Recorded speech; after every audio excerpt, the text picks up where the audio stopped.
9th edition of Cisco Huddle with Coach Brett West. I'm Lee Lewis, and we're live here at First Financial Bank on Conrad Hilton in beautiful Cisco, Texas. Thanks for joining us.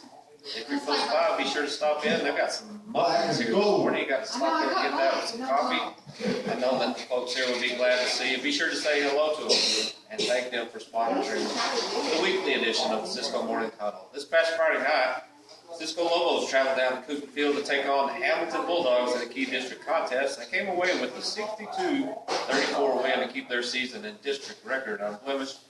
Coach West, welcome to the show again. Congratulations on another big win for your team. Give us the summation, I guess, as far as the staff was concerned after the game Friday in Hamilton. Well, some of the concerns going in, I'll start with, were just the fact that they were so much bigger than us and very physical. They had a couple of backs that weighed 240 and 250. Probably their best back was a fullback that weighed around the 205-pound range. But still, that was a big concern, and you saw some of the concerns with that. Right? They doubled our defensive linemen. We knew our defensive linemen was going to have an extremely hard time making plays. And they forced our linebackers and safeties to make plays a few yards down the field. And we got to the ball fairly well, but we didn't always make the tackle. Yards after contact, I thought was the worst we've had all year long. They drug us for too many yards. They broke tackles. And that was an area of concern going in, and it definitely was a factor as far as stopping them Friday night. There were 2 touchdowns that they had that we just didn't get moved to the unbalanced looks that they showed. They went for it 6 times. Yeah, we knew that. That's always been a problem with Hamilton. They play us, they take chances, they go for it on the 4th down. They were 6 for 6 on the 4th down, and 3 of those were touchdowns. So those were some of the biggest areas of concern for us. We were still concerned after the game, being able to tackle a bigger, stronger back and hold on and get help. And we didn't feel like we got that accomplished Friday. Offensively, we utilized our speed. We were much, much faster than Hamilton, and we got the ball in space, and they had a hard time tackling us. And I think we were able to see that Friday. But it's hard for us to use our speed defensively when they run an A, B, and C gap. They didn't let us utilize defensive speed because they very rarely tossed a sweep or ran a bootleg pass, anything off the edge. Everything was tight, where it was just extremely tough to utilize the things that we are good at, which is running through the ball. So they had a good plan, and we feel like we had a good plan in making our bigger kids have to tackle us in space. But overall, we're satisfied that we came out with a win. We are healthy, and we did that in Hamilton. We don't normally play well there. Yeah, I can't explain. I don't know. Maybe if you could explain what is it about Hamilton. They always seem, you look at their record coming into the season, they have won 1 game, and yet, it was my opinion, and that doesn't matter for a whole lot. But they played us harder than anybody else seems to play this season. That's exactly what their coaching staff said. Man, if we played this hard all year long, we'd have had some wins. They always seem to get after our kids. I told our kids before the game Friday, Hamilton kids aren't afraid of us. We don't intimidate them whatsoever. And that has a factor. They beat us on a couple of occasions that they probably shouldn't have. And they have gained confidence over the years. We're playing Cisco and feel like they can play us close. Last year we beat them 21-14 at our place. They're just not a community. They're not a team that is intimidated whatsoever. Well, I think one of the things that you have to take as a positive coming out of the game was a very physical game, as you've already alluded to. But it appeared like, at least for us, that maybe we came out a little healthier than they did. Everybody got a clean bill of health, I guess, as much as possible going into tonight's game. Yes, we played a couple of kids with some minor injuries Friday night, and they didn't re-injure those at all. McBride had that rolled ankle and wasn't affected by it at all. Of course, Burns had a hamstring pull. I thought he played well. At least got some reps with an injury. You always worry about re-injuring a hamstring because that can put you out for several weeks. But he had a relatively good game. He played in the second half. I wasn't planning on doing that. And he's had a pretty good week of practice. So at this point, we're really pretty good. All right, we're going to go ahead and switch modes now and go to Thursday night, last night's contest. We got a special guest coming in the second segment, so we'll go ahead and talk about the sub-varsity and junior high playing last night against Colorado City. Had a great turnout. Number one, there were a lot of fans there. And then I guess anytime you sweep somebody on Thursday night, that's got to be a good thing.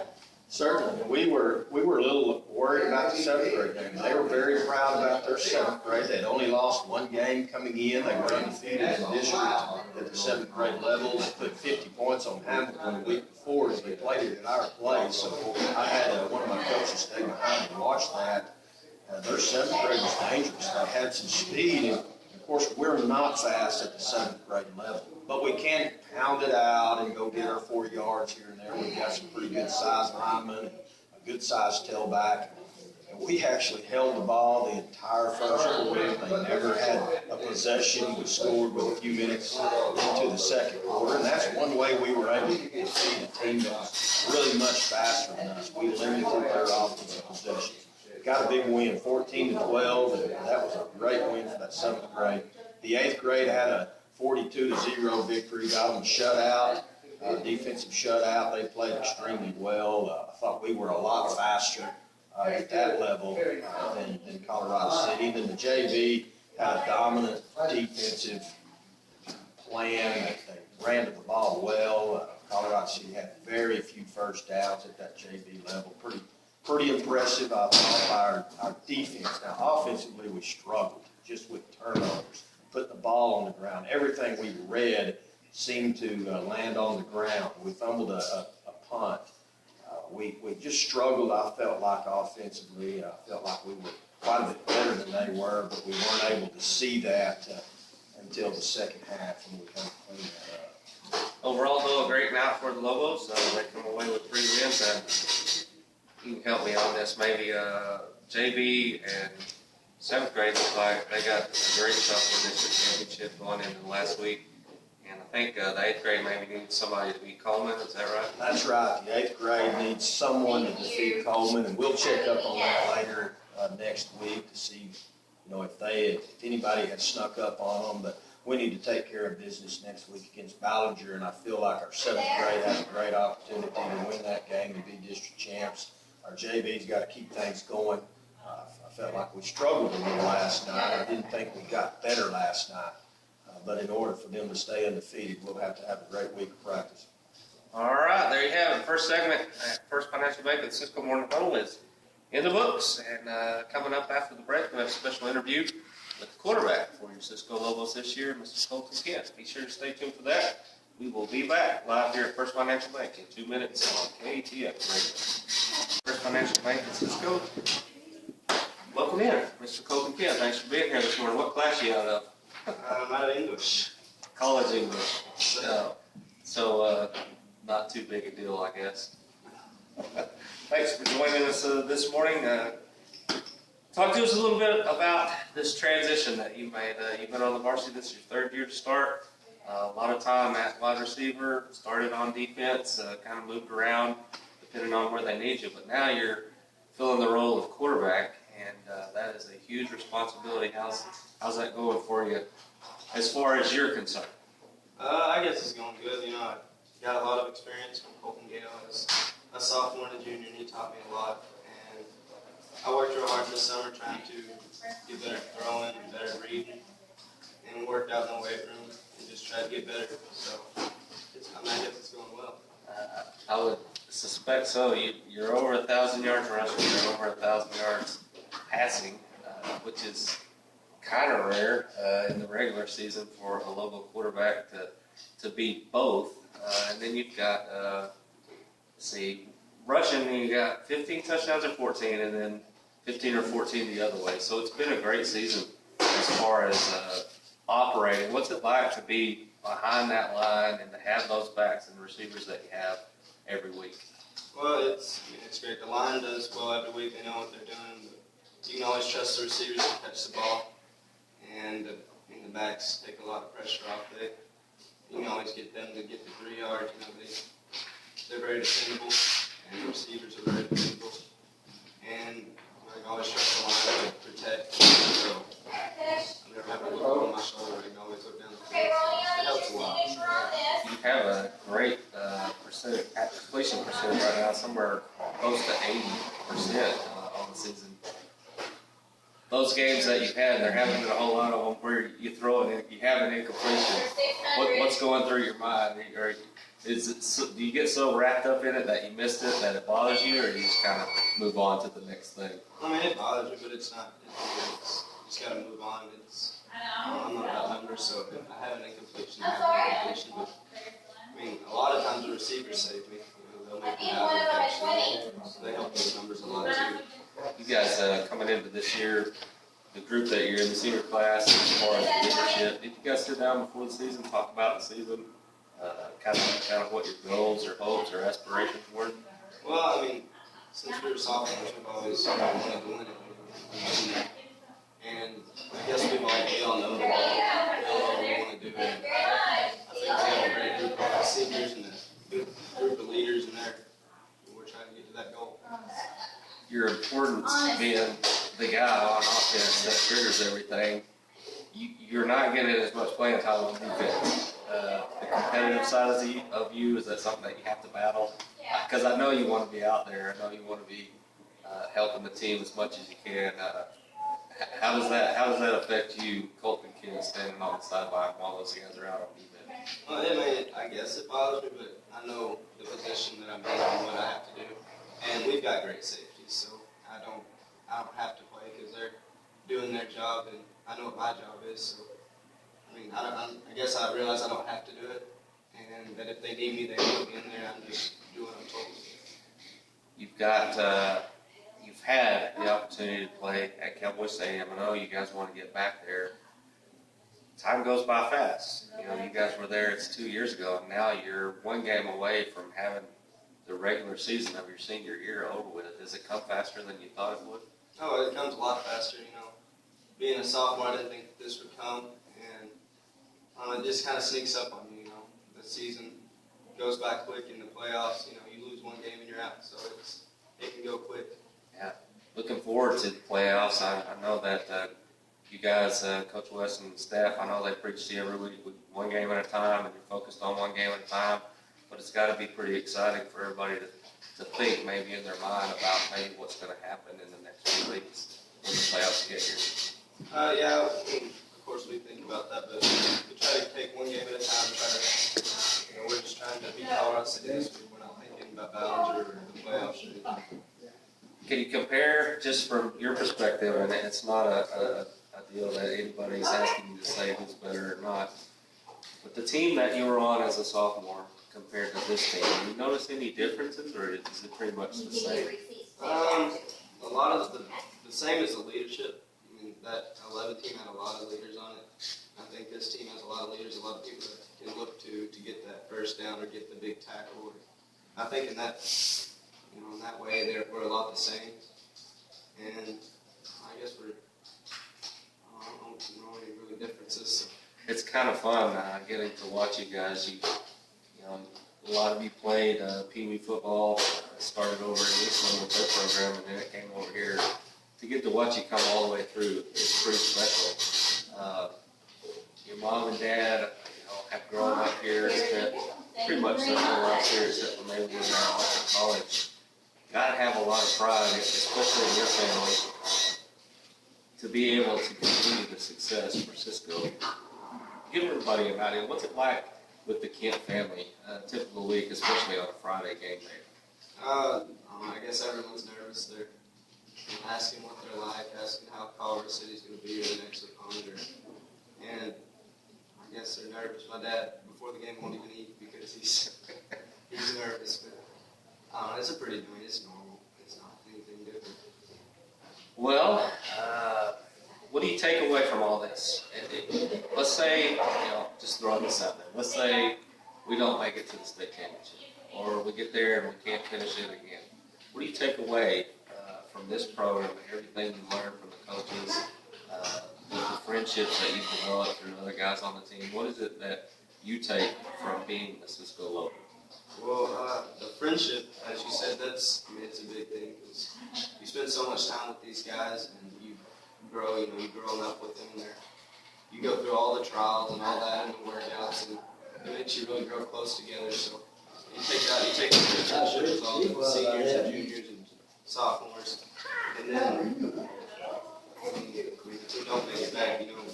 We learn a lot of life lessons. If you work hard, you can get where you get to have success, and you get to just work hard.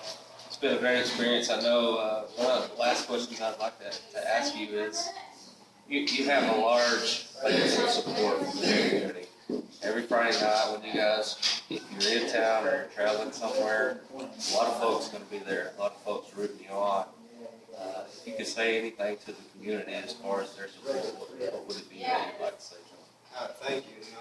Last week we didn't have a band at the game, and our fans came, and they're just as loud as ever. So, I just want to say thank you to them all, and their support. It may not be big to them, but to us it's huge, because having all the student fans there when you score, whenever you make that big first down, it's a huge difference. Pretty exciting stuff. And the ladies banging on the trash cans, you got to get a kick out of that too, right? All right, Colton, we appreciate your time this morning, and good luck the rest of the way. Thank you. All right, it's time for us to take another break. Just about maybe past the halfway point. Cisco Morning Huddle live here, first financial break. Not too late to stop in if you want. We certainly thank you for listening. We'll be back with more of the Cisco Morning Huddle on KATX in 2 minutes. From Cisco, Texas, glad you're with us. Thanks for listening. Be sure to get out and support the Lobos. Well, it's a long way to Colorado City, but I'm sure that they would appreciate you being there and cheering for them. Tonight is game 4 of the district schedule. Coach West, would mind talking a little bit about this Wolves offense and defense that you guys are going to have to face tonight in Colorado City? Colorado City went through a coaching change this year. Sorry, we had a little mic. You're good. They went through a coaching change. Frank Johnson, who's been there for a decade, moved on to Holiday, which is where he's from. And Coach Gainey took over, but Coach Gainey has been Frank's offensive coordinator there for about the same amount of years, close to a decade. And he's done a wonderful job. But they have been really affected by the injury bug. 2 or 3 of their better players out for the year with some type of knee injury. They have struggled at times on both sides of the ball, but they do put up pretty good passing numbers.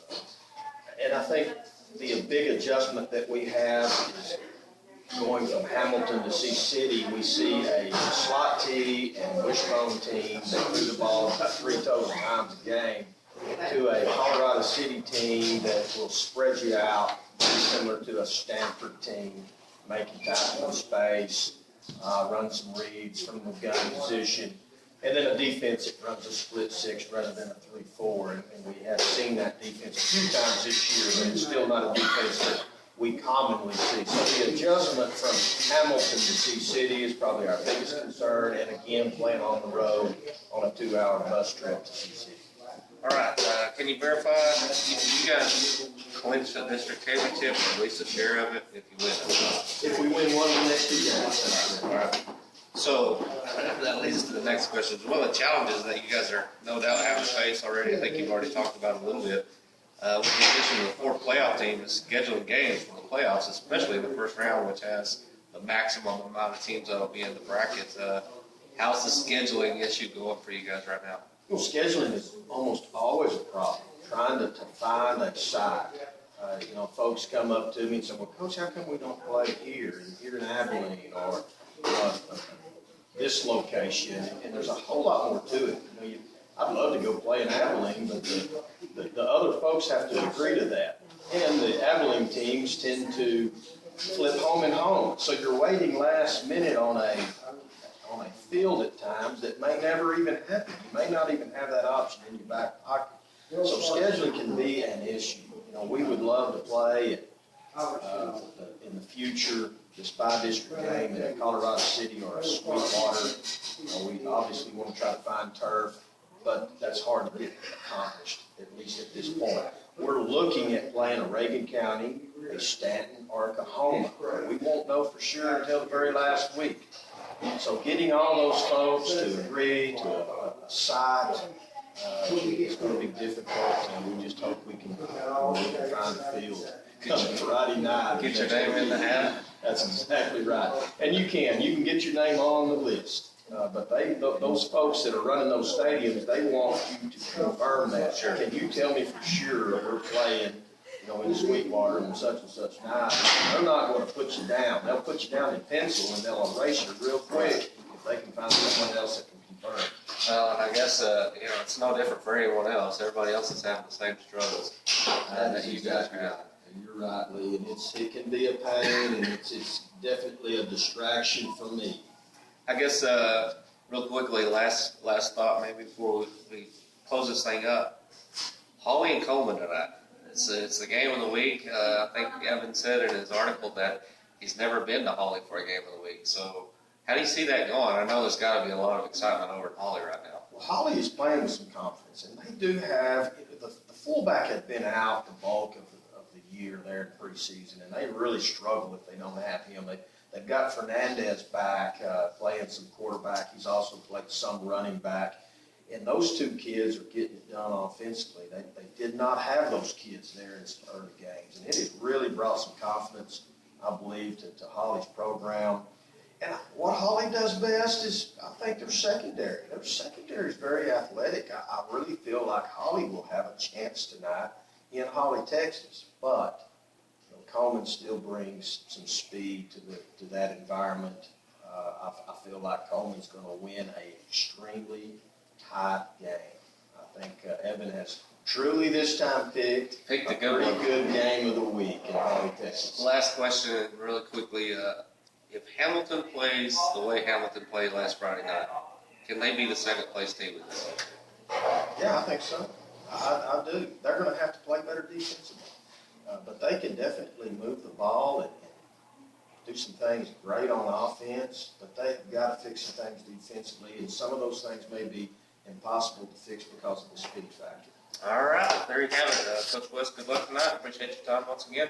Be safe going to Colorado City and coming back home. Thanks. All right, there you have it. Another edition of the Cisco Morning Huddle live here at First Financial Bank. Thanks for joining us. Be sure to stay tuned tonight. KWBY 98.5 and KWBYradio.com. Pre-game at 7, kickoff at 7:30 tonight in Colorado City. And next, we have the Eastland Morning Huddle over at the First Financial Bank in Eastland with Terry Slavin and Coach Brian Hewlett. Stay tuned. More football. Thanks for being a part of this one. Thanks to Matthew back in the studio. We'll talk to you later.